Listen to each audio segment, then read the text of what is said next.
Je vous souhaite les bienvenus à ce moment, sur ce forum, le forum où nous parlons du salut des âmes.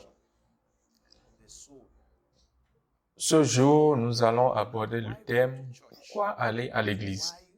Pourquoi aller à l'église?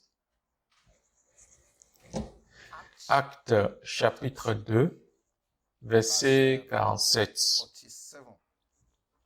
Actes chapitre 2, verset 47 parle des apôtres, des disciples de Christ. Dit ceci: louant Dieu et trouvant grâce auprès de tout le peuple, et le Seigneur ajoutait chaque jour à l'église ceux qui étaient sauvés. Louant Dieu, ce peuple louant Dieu et trouvant grâce auprès de tout le peuple. Et le Seigneur, le propriétaire de l'église, le Seigneur Jésus, dont le sang nous a rachetés pour lui, comme des rois et des sacrificateurs pour notre Dieu, le Seigneur ajoutait chaque jour à l'église ceux qui étaient sauvés. Quand nous parlons de l'église, j'espère que vous savez que l'église n'est pas juste un bâtiment fait de briques, de ciment, de tôle, de chaises, de pianos et autres. L'église, c'est l'assemblée du peuple de Dieu. Ceux qui ont été lavés par le sang de Jésus, ceux qui ont été achetés par ce précieux sang, ce prix, le sang de Jésus, ceux qui ont été achetés, rachetés par ce sang, sont l'Église. Il est dit, le Seigneur ajoutait chaque jour à l'Église ceux qui étaient sauvés. Quand je regarde ce passage à nouveau, je me rends compte que l'arrière-pensée de Dieu, c'était le salut. Les gens que Dieu appelait Église sont ceux qui étaient sauvés. Ici, nous voyons que le Seigneur ajoutait chaque jour à l'Église ceux qui étaient sauvés. C'est ce qui est dans le cœur de Dieu. Je voudrais que vous voyiez dans le cœur de Dieu que ceux qui doivent être ajoutés à l'Église, ceux que le Seigneur ajoutait à l'Église, leur nom à l'Église, sont ceux qui étaient sauvés. Soit tu es sauvé avant de te joindre à l'Église, ou soit en joignant l'Église, ce qui est dans le cœur de Dieu, c'est que en te joignant à une Église, la première chose qui t'arrivera, c'est que tu sois sauvé. Autrement, mon frère, ma soeur, tu es en train de perdre ton temps. Donc, soit tu as entendu l'évangile et tu es sauvé et tu décides de te joindre à l'Église, et le ciel te compte parmi ceux qui sont joints à l'église. Avant, tu ne faisais pas partie de l'église. Mais pour que le ciel te reconnaisse comme ayant été ajouté à l'église, tu n'as pas été retranché. Cela signifie que soit tu as été sauvé avant d'être ajouté, ou en te joignant à cette église, la pensée de Dieu est que la première chose qui t'arrive est que tu sois sauvé. Mon frère, ma soeur, beaucoup de gens sont des religieux aujourd'hui. Comme Corneille. Dans Actes chapitre 10, ils sont très religieux. Ils jeûnent, ils prient, ils donnent des offrandes, ils ont la crainte de Dieu, mais ils ne sont pas sauvés. Ils sont remplis de bonnes œuvres. Ils donnent aux pauvres. Mais en ce qui concerne le salut, ils ne sont pas sauvés. Parce que le salut, ce n'est pas par les œuvres, mais par la grâce. Quelle que soit la bonté de ce que tu fais, quelles que soient les aumônes, les sacrifices, les dons, cela ne peut remplacer le salut.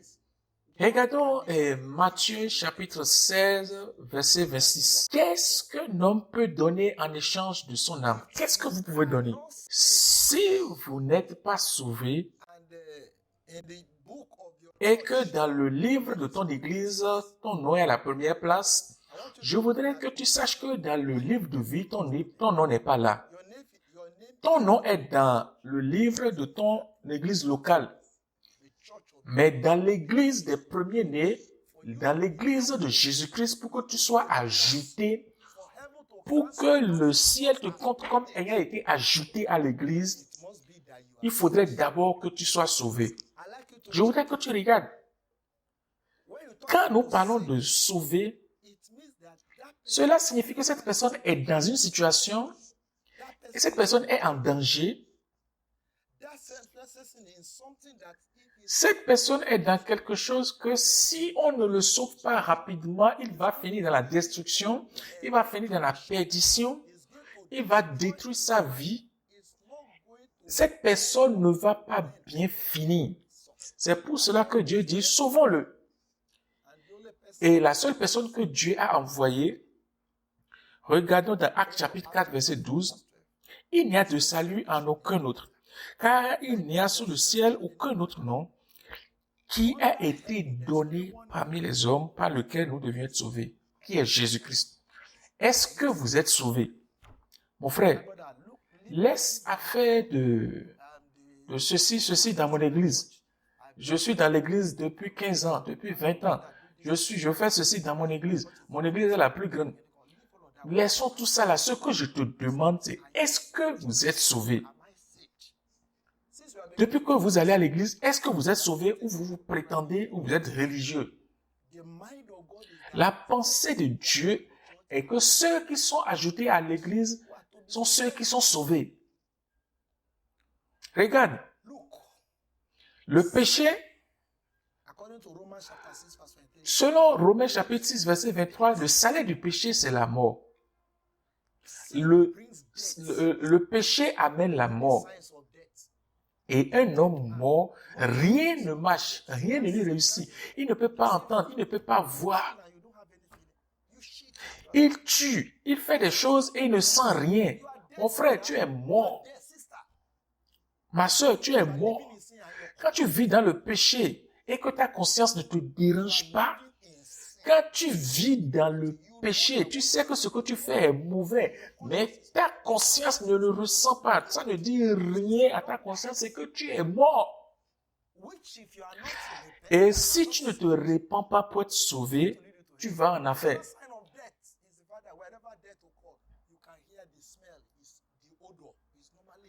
Vous savez, une définition de la mort, c'est l'odeur que cela sent. Quel arôme, quelle odeur sort de ta vie? Partout où tu vas, n'est-ce pas à cause de cette mauvaise odeur que les gens te fuient? N'est-ce pas à cause de cette odeur que tu perds tout ce qui est bon dans ta vie? N'est-ce pas à cause de cette odeur que tu fuis loin de Dieu? N'est-ce pas à cause de ces péchés qui ont amené la mort dans ta vie, qui font que ta prière est une abomination, ton offrande est une abomination, ton service est une abomination devant Dieu? Mon frère, Dieu veut que vous soyez sauvés. Finalement, regarde les fruits de ta vie. La Bible dit qu'un bon arbre donne de bons fruits et un arbre corrompu donne des fruits corrompus. Regarde les fruits de ta vie. Ne sont-elles pas des signes de la mort? Si tu es corrompu, tu donneras des fruits corrompus. Si tu es bon et que tu permets à Dieu de te faire bon, de bons fruits sortiront de ta vie. Quand je suis en train de finir, je voudrais que tu ailles avec cette question. Je voudrais que tu penses à cette question. Je voudrais que tu te remémores cette question. Pose-toi la question de savoir, suis-je sauvé? Tu es en train de sponsoriser l'œuvre de Dieu alors que tu n'es pas sauvé. C'est une pète. Tu n'es pas sauvé. Et si tu es dans cette église depuis 10 ans, depuis 15 ans, depuis 20 ans, et tu n'es pas sauvé, où se trouve ta foi? Où est-ce que tu as mis ta foi? Où est-ce que tu vas finir? Où est-ce que tu veux aller? Quand tu vas quitter ici, si tu n'es pas sauvé, mon frère, si tu veux être sauvé et tu veux être ajouté devant le Seigneur à son église, que si Jésus venait aujourd'hui, tu serais enlevé. Et si Jésus tardait à venir, si tu es sauvé, tu vas rentrer dans la vie éternelle. Le salut est l'arrière-pensée de Dieu pour toute personne qui doit être ajoutée à l'Église. Si tu veux être sauvé, ferme tes yeux et confesse ta vie à Dieu.